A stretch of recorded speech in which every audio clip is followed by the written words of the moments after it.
On parlait en début de bulletin entre ce démantèlement sur la rue Notre-Dame. Cette crise de l'itinérance, ce n'est pas un phénomène unique à la métropole. Marie-Ève, c'est partout dans le monde que les villes cherchent des solutions. Parce que c'est un phénomène qui a été exacerbé depuis la pandémie un peu partout en Occident. Et si la répression, c'est peut-être la solution à court terme la plus facile pour les autorités, tout le monde s'entend pour dire que ce n'est que déplacer le problème.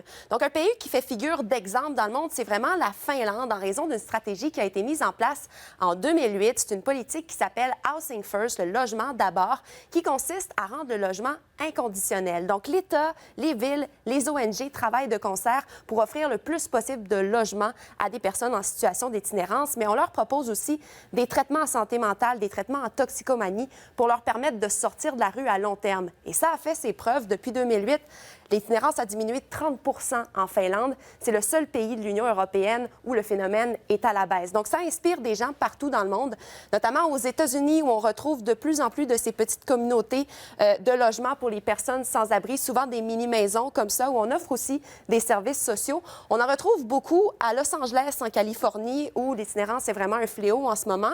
Et d'ailleurs, à Los Angeles, ce qui est intéressant, c'est que depuis 2017, on a mis en place une taxe spéciale de vente de 0,25 % en 2017, qui permet de financer la lutte contre l'itinérance. Donc, chaque année, ça permet d'amasser des centaines de millions de dollars et d'aider des milliers de personnes à obtenir un toit. Ça fonctionne si bien que la population, en octobre, a voté pour doubler cette taxe-là à 0,5 %. Donc, je trouvais que c'est une solution, une façon intéressante de faire contribuer un peu tout le monde à la solution. En terminant, un exemple un peu plus près de chez nous, à Gatineau, l'itinérance qui a vraiment explosé dans les dernières années.